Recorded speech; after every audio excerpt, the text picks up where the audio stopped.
Ben giver तो कहीं नजर ही नहीं आ रहा। और बेन गिवर जो इतना वोकल होता था और हमेशा बढ़ चढ़ के फिलिस्तीनियों को काट दो मार दो, ईरानियों को काट दो मार दो, एंटी मुस्लिम सब कुछ, सारी चीजें वो मतलब प्रैक्टिस करता था, वो गायब है इतने भयंकर युद्ध में, डिफेंसिव हो गए।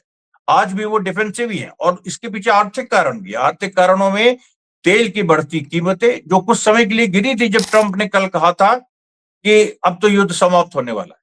अब युद्ध समाप्त होने का उसका मतलब दूसरा था कि ईरान सरेंडर करने वाला है। ऐसे तो अच्छा, ईरान ने पूरा क्लैरिफाई कर दिया कि सरेंडर का कोई सवाल ही नहीं है, हम लोग तो जीत रहे हैं, और हम लोग अब तभी ये जंग खत्म होगी जब हम अपने टर्म्स पे, यानी जो ईरान की जीत है, ईरान तय करेगा कि ये जंग कब खत्म होगी। इजराइल से बड़ी खबर आ रही है। ऐसा लग रहा है कि नेतन्याहू का जो भाई है उसको कहीं ना कहीं या तो चोट लगी है या उससे भी ज्यादा कुछ हुआ है। क्योंकि देखिए, इजरायली मीडिया इस बात पे स्पेकुलेट कर रहा है। पहले ये बात हो रही थी कि 2 या 3 मार्च के बाद से नेतन्याहू दिख नहीं रहे, और अभी ईरान और इजराइल अमेरिका की जो जंग चल रही है वो जिस चरम पे, और कल आपने देखा कि ट्रंप ने एक तरह से एडमिट कर लिया कि वो जंग रोकना चाहता है।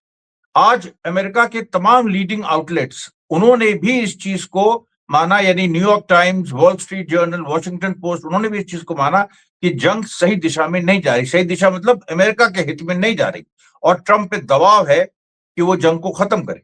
अच्छा, उसके साथ साथ जेरूसलम पोस्ट ने, जो इसराइल का एक प्रमुख अखबार है, उसने भी इस चीज को माना कि इसराइल में तबाही बहुत हुई है।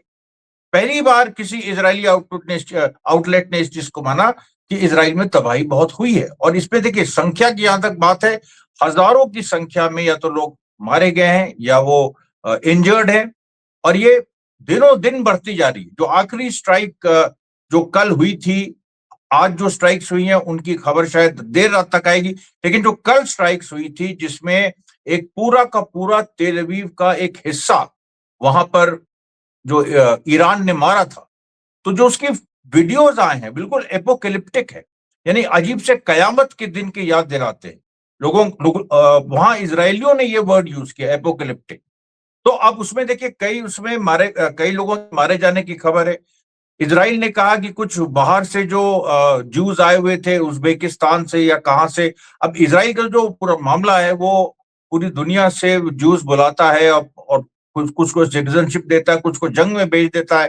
गाजा के 2 साल जंग में क्या हुआ, बहुत सारे जो इस तरह के बाहर से आए हुए जूस थे उनको जंग में भेजा गया, वहां वो मारे गए, तो उनकी मौत ही छुपा ली, और इसीलिए उनको भेजा जाता है। खैर, इस बार इजराइल को ये बताना पड़ा कि उज्बेकी जो कुछ ज्यूज हैं, और उसके साथ साथ जो और भी इजराइल के जो पुराने सिटीजन हैं, वो इस कल रात को जो एयर स्ट्राइक ईरान ने की हाइपरसोनिक मिसाइल से, उसमें वो हताहत हुए। तो अब जब बात आती है कि नेतन्याहू के भाई की, तो देखिए, नेतन्याहू का भाई वहां पर, क्योंकि नेतन्याहू के घर पे हमला हुआ है, उसके ऑफिस में पहले हमला हो चुका है, और नेतन्याहू का घर एक नहीं है, एक उसका ये सिजेरिया है, तेल अवीव में है, जेरूसलम में है, प्राइम मिनिस्टर्स ऑफिस भी तेल अवीव में भी है और जेरूसलम में भी है। तो इसको देखते हुए बहुत ये संभावना है कि नेतन्याहू का भाई इंजर्ड है, या तो हो सकता है मारा गया, अभी तक ये कंफर्म नहीं। लेकिन जो दूसरी बड़ी खबर है, बेन गिवर इस समय घायल है। और बेन गिवर कौन है? Ben giver interior minister Israel का। ये वही बेन गिवर है जिसके वीडियोस आते रहे हैं कि जो इजरायली प्रेजेंस है उसमें घुस घुस के ये दिखाता है कि कैसे हम फिलिस्तीनी कैदियों को मिनिमम राइट्स भी उनको नहीं दे रहे हैं, कुत्ते की तरह ट्रीट कर रहे हैं। वो कभी कोई भूल नहीं सकता है कि जैसे कुत्तों को लेके, मतलब पुलिस डॉग्स को लेके उसके लोग घुसते हैं और फिलिस्तीनियों को नीचे उनका सर रखते हैं, वो हथकड़ियां उनको उनको लगी होती है, उनको लिटाया जाता है, मतलब ऐसा आपको लगेगा कि आप किसी स्लेव एरा में पहुंच गए, रोमन एरा में पहुंच गए, जहां दास्ता थी, या जैसे अमेरिका में स्लेवरी थी, उस एरा में आप पहुंच गए कि कहीं कोई राइट किसी को नहीं है। तो वो बेन गिवर, उसको वो घायल है, और इजराइल कह रहा है कि वो कार एक्सीडेंट है। अब ये जो देखिए, classic Israeli deception. America Israel भी इस तरह का डिसेप्शन कर रहे हैं। ट्रंप ने जो कल भाषण दिया उसमें उसने क्या कहा कि ईरान की जो ईरान का जो मिनाब इलाका है, वहां पर बच्चों के स्कूल पे एक स्ट्राइक हुई, टॉम हैक की, टॉम हॉक मिसाइल्स की। और उस स्ट्राइक में 125 से ऊपर बच्चियां मारी गई, और ये शुरू में हुई थी 28 फरवरी को। उसको लेके ट्रंप ने कहा कि हो सकता है कि वो मिसाइल ईरान ने खुद मारी हो, और उसने लॉजिक ये दिया कि टॉमहॉक मिसाइल्स हम बेचते रहते हैं पूरी दुनिया में, हो सकता है ईरान के हाथ लग गई हो। लेकिन न्यूयॉर्क टाइम्स ने फिर उस पर रिपोर्ट छापी, और न्यूयॉर्क टाइम्स ने ये साफ साफ कहा कि नहीं, ये उसी के मीनाब स्कूल के बगल में एक नेवल बेस है, उस नेवल बेस पे अटैक किया था, और उसमें कई बार जो आप अटैक करते हो तो वो दूसरी जगह लग जाता है। तो न्यूयॉर्क टाइम्स का कहना था कि इंटेंशनल नहीं था। लेकिन यहीं पर दूसरी बात आ जाती है, एक और फैक्ट आ जाता है कि जिस तरह के क्लाउड सिस्टम्स अमेरिका की डिफेंस जो एआई है वो इस्तेमाल करती है, पेंटागन इस्तेमाल करता है, उसमें ये जो उसको मुआव कहते हैं, MUAVE, और भी एक उसका एक और मतलब नाम है। तो ये जो सिस्टम्स हैं इनमें 10% एरर मार्जिन रहता है। और इसके पहले भी जब आर्टिफिशियल इंटेलिजेंस नहीं इस्तेमाल होती थी, इराक वॉर के समय या अफगानिस्तान वॉर के समय, तो अमेरिका का सिविलियंस को मारने का इतिहास रहा है। और उसने, देखिए, इसीलिए लोग कहते हैं कि सैकड़ों और लाखों, बल्कि सैकड़ों क्या, लाखों मुस्लिम्स का जो खून है वो अमेरिका के सर पे, इसी बल पे कहते हैं कि कितने लोग मार दिए गए, स्पेसिफिकली मुस्लिम्स। तो वो उसका कोई हिसाब नहीं, कोई 10 लाख कहता है, कोई 20 लाख कहता है, कोई 25 लाख कहता है। तो इस ऐसी स्थिति में अमेरिका ने जो मीनाब में जो स्कूल है लड़कियों का, जिसपे स्ट्राइक किया, उसके बारे में ये तो न्यूयॉर्क टाइम्स कह रहा है कि अमेरिका ने ही किया।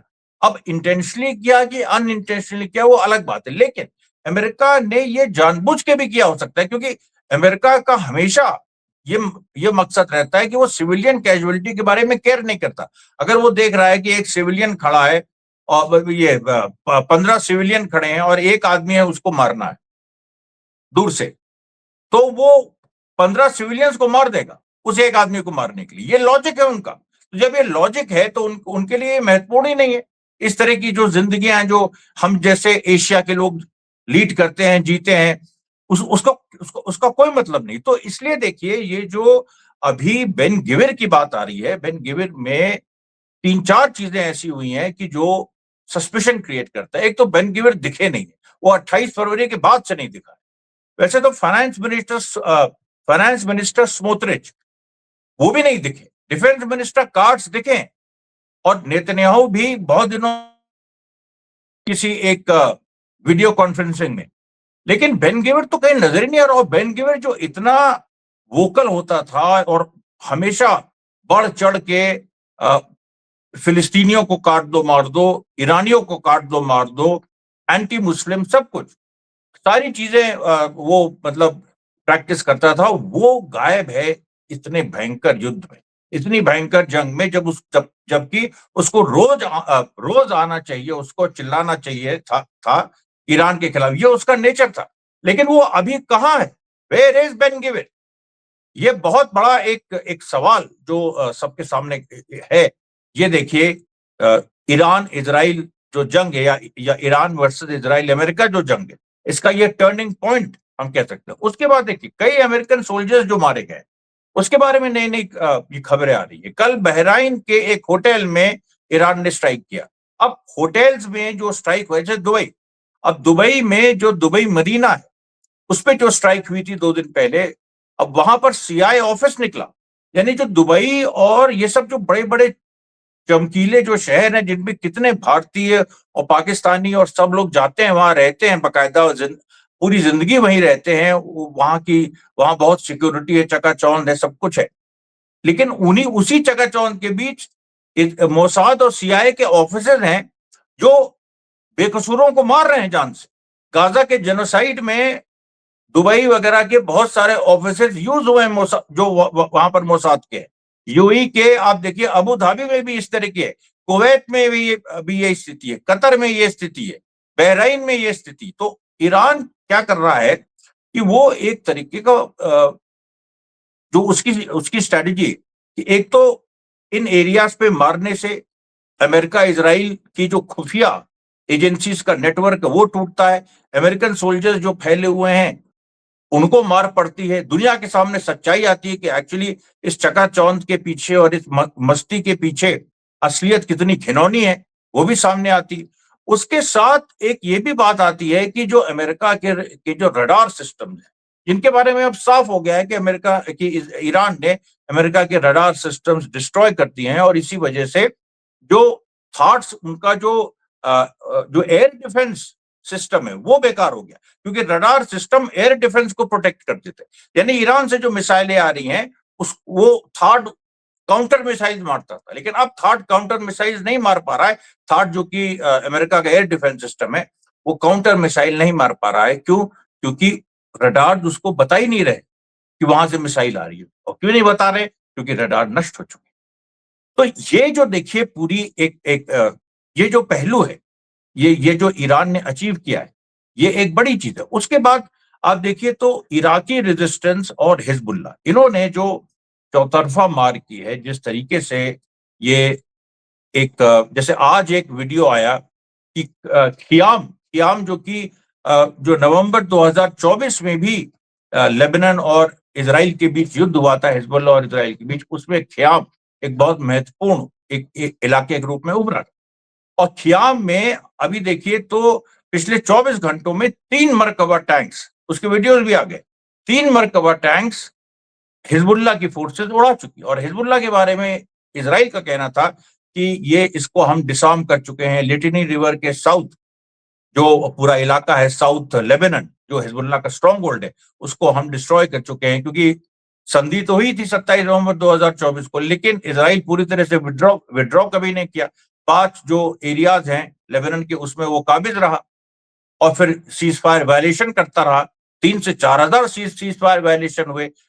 कितने ये सैकड़ों जो लेबनीज सिविलियंस हैं उनका कत्लेआम भी हुआ इन दिनों, नवंबर 2024 और अभी तक। और अभी जो 2 मार्च 2026 से जो जंग फिर से पूरी खुले रूप में जंग शुरू हुई है, उसमें भी उन्होंने कई सिविलियंस को बॉम्बिंग की है बेरूत में। लेकिन यहाँ पर सवाल ये हो रहा है कि जो हिजबुल्लाह का रिस्पॉन्स है, हिजबुल्लाह रॉकेट मार रहा है, हिजबुल्लाह एंटी, उसका जो सबसे स्ट्रॉन्ग वेपन है वो ATGM।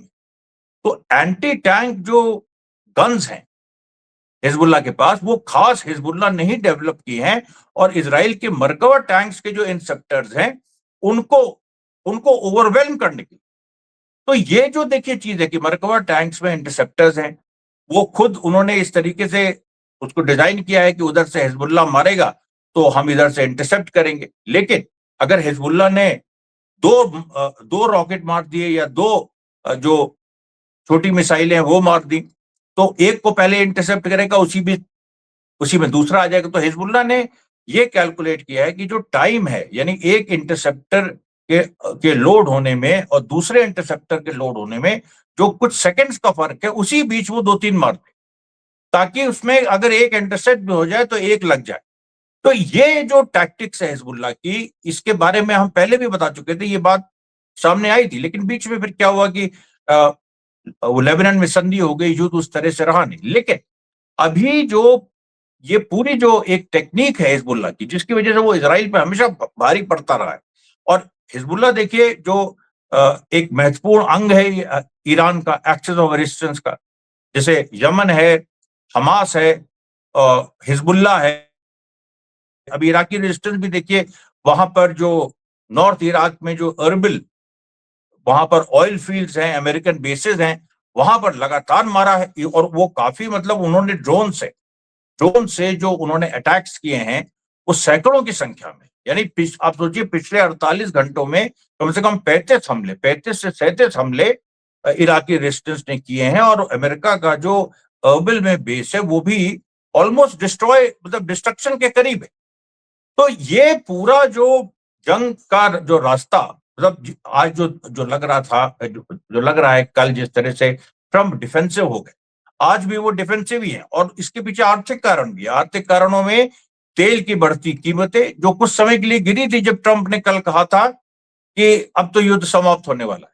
अब युद्ध समाप्त होने का उसका मतलब दूसरा था कि ईरान सरेंडर करने वाला है। ऐसे तो अच्छा, ईरान ने पूरा क्लैरिफाई कर दिया, सबके बयान आ गए, अब्बास अरागची के जो उनके स्पीकर हैं उनका उनका बयान आ गया, जो कुछ इस्लामिक क्लेरिक्स हैं उनका बयान आ गया कि सरेंडर का कोई सवाल ही नहीं है, हम लोग तो जीत रहे हैं और हम लोग अब तभी ये जंग खत्म होगी जब हम अपने टर्म्स पे, यानी जो ईरान की जीत है, ईरान तय करेगा कि ये जंग कब खत्म होगी। और ये पहले भी ईरान कह चुका है कि जंग करोगे, शुरू तुम करोगे, खत्म हम करेंगे। तो ये देखिए पूरी स्थितियां हैं। बाद में फिर आपके बीच हाजिर होंगे, तब तक के लिए धन्यवाद साथियों, बहुत बहुत धन्यवाद।